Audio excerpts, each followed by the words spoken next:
This week on Phil's Tax Hacks and Other Retirement Facts, is dividend investing dead? Let's find out.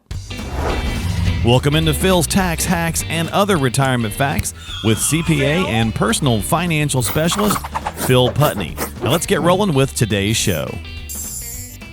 Hey everybody, welcome to the podcast. Thanks for hanging out with Phil and I as we talk investing, finance, retirement. And Philly, let's talk some dividends this week and see, it used to be a staple of financial planning and strategy, right? So good. It was a good source of stuff. In this episode, let's dive into that kind of controversial idea of the incidental income, right? A strategy that relies on selling stocks instead of collecting dividends to fund your retirement. So I don't know, does this have more market timing implications or what? So I don't know. Let's dive into it this week. Could. Okay. I want to learn something. I want to learn some more stuff as our listeners do. So let's get into it this week. You doing all right? Doing good. Yeah. Loving the fall weather. So that time of year. That's true. It's the end of October with this episode. So time to put the camper away. That's the only downside to October. Yeah. So. Well, trick or treat. Let's talk about dividends being dead. Is it still good for your basket or not? Right. We'll put an article link into the show note descriptions as well, so you guys can check this thing out. But let's talk about the risks of incidental income. That's the first piece of this. Yeah. So, incidental income, and the gist of the article was, hey, maybe not look at generating revenue for retirement from dividends, but this concept of incidental income, right? So incidental income is really the effect of a portfolio getting rebalanced, or getting reconstituted. Thinking like the S&P 500 into the index, they every year get reconstituted, meaning they look at the qualifications to be in that index and do all the companies still qualify? And every year there's some companies that end up getting booted from the index and others come in. So kind of the gist of the article was, well, rather than count on the investments that you have generating dividends and living from that, maybe look at these other sources of income, right? Once this portfolio gets rebalanced, those cash flows that creates, then use that for your income. Maybe not reinvested, but take that as your income instead of a dividend. Yeah. Okay. Because that would obviously require regular stock sales, right?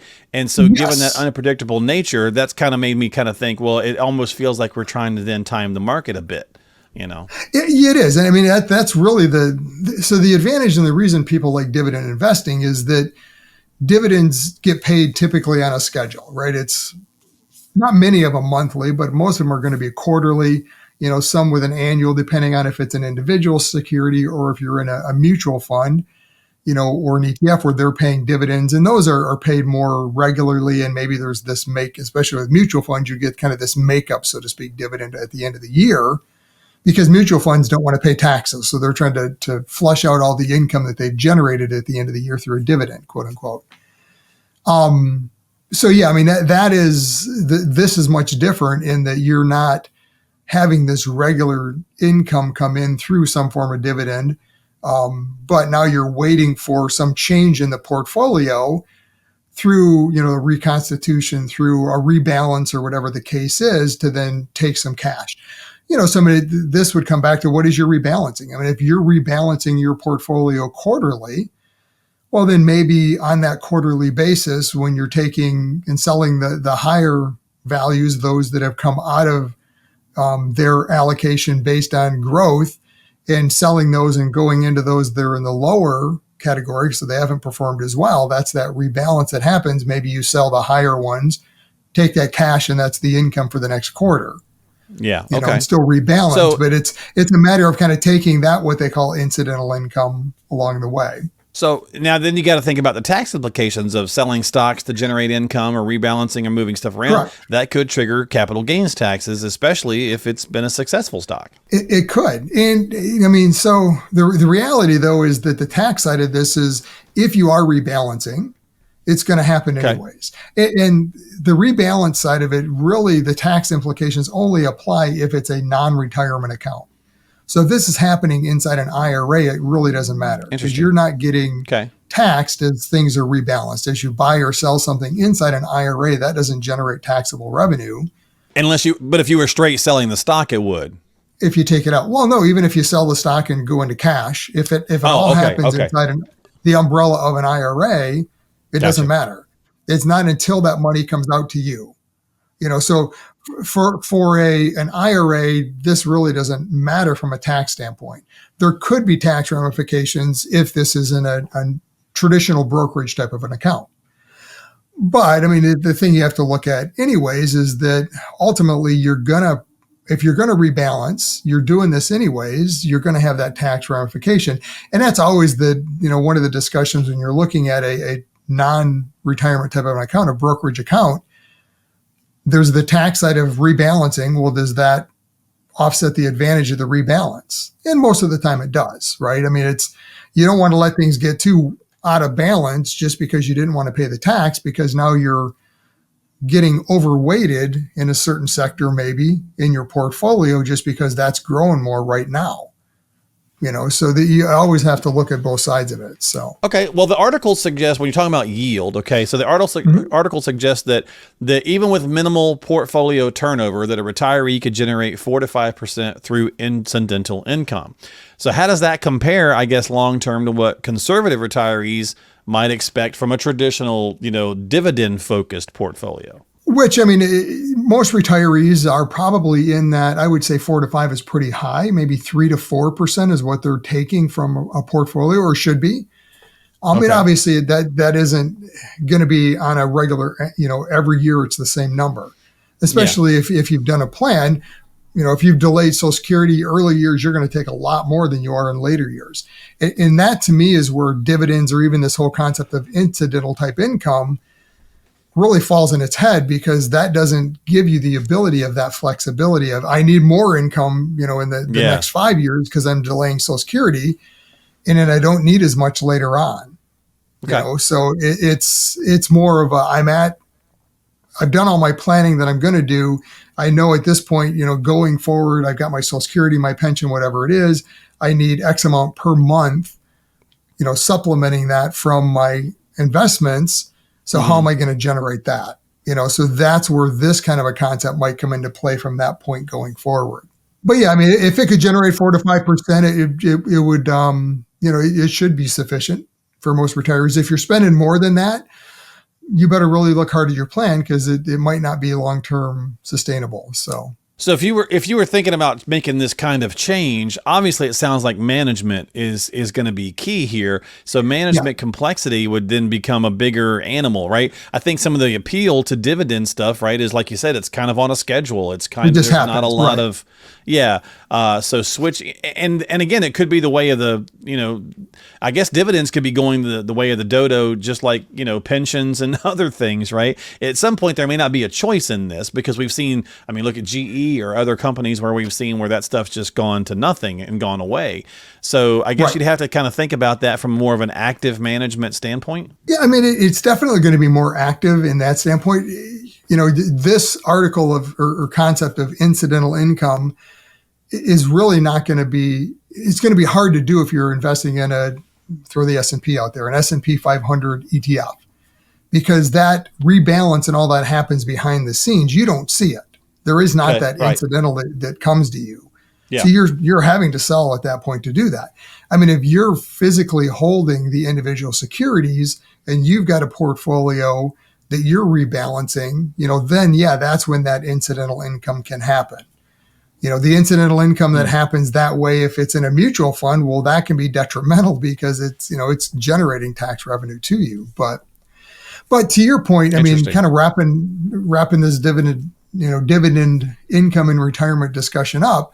Sure. Frankly, it's not a philosophy that I followed for a lot of these reasons. Is number one, sustainability. Okay. Long term, is it really sustainable? And it can be. I mean, usually if you design, to some extent, right, if you design a portfolio around generating dividend income, it's going to be for those stocks that have a consistent dividend, right? So it shouldn't be as affected by what's going on in an economy, but that is not always the case. Look at any time we've gone through a recession, or any time of an extended downturn, or even going through the pandemic, companies weren't generating revenue. What is a dividend? A dividend is excess profits of that company. If a company if they don't have profits, then they're going to cut that dividend, right? So there's this fear of, are we heading into another recession today? Well, if we are, you've got to be very careful about dividend investing, because the reality is, look back at those companies. What happened through the last recessions that we've gone through? What did they do with their dividends? The Tax Smart Retiree is your comprehensive guide to mastering tax efficiency for a flourishing retirement. You will find indispensable advice and actionable strategies designed to enhance tax savings, maximize Social Security benefits, protect against market volatility, and develop a customized retirement plan. To get your free ebook, click the link in the show notes of today's episode and download your copy of the Tax Smart Retiree right now. That's a great point too, when you're thinking about, we talked earlier in the month, the kickoff to month, about the candidates' proposals for taxation on corporations. That's like another little small piece that you don't think about. Well, hey, if you're even thinking about a dividend kind of focused strategy, and corporations are having to pay higher taxes and they're not having as much profit, guess what that does to your dividends, right? Right, it cuts your dividends. So yeah. So I mean, it's always this, economics is always the trickle down effect, right? It's, you change something here, it's not just that. What happened to the 6 other things that relate to that? Well, this could be one of those. Yeah. So it really feels like Lion King in the Circle of Life. It feels like, the economy just does this kind of stuff, right? It's all connected. It's all connected. It affects this, and it just keeps affecting various different things. And we talk about that a million times too. When you pull one lever in retirement, it doesn't just pull the one thing. It has multiple aspects, and even before retirement. Yeah. So dividend investing, I mean, I know there's a lot of people out there that like it and they follow it. They use it. Understand the pros and cons, right? Like I said, personally, I don't use it, don't like it because of the unknown. I mean, the other part of it too is, if you look at a dividend portfolio, it's going to be heavily weighted towards utilities. Utility companies pay dividends. Not to say utility companies are bad, but are you then getting a truly diversified portfolio? There's a lot of pros and cons in understanding that concept of dividend investing. Look at it maybe a different approach. And that's why at the end of the day, to me, dividend investing is your revenue you're getting is driven by the investment. We turn it around and say, I don't care what the investment necessarily is doing. What do we need? What is the monthly income we need? Now let's invest to make that happen. So we're not dependent on what's going on in a market or an economy. Because with dividend investing, even with this incidental income type of concept, you're going to get into the negative effects of sequencer returns. Because if dividends get cut, typically that happens when markets are lower. If you still, unless you're willing to cut your income at that point and not take income, well, you're going to have to start selling investments to generate the revenue you need. And now that's at a low point in the market. Same thing with incidental income, right? I mean, if you're rebalancing a portfolio, that's happening all the time, every quarter. It doesn't matter what the market's doing. So if markets are down and on that rebalance, you're taking the cash out. Well, you've sold shares at a lower point. That is the definition of sequencer returns risk right there, is you're selling at a low point and taking the money out of the investment.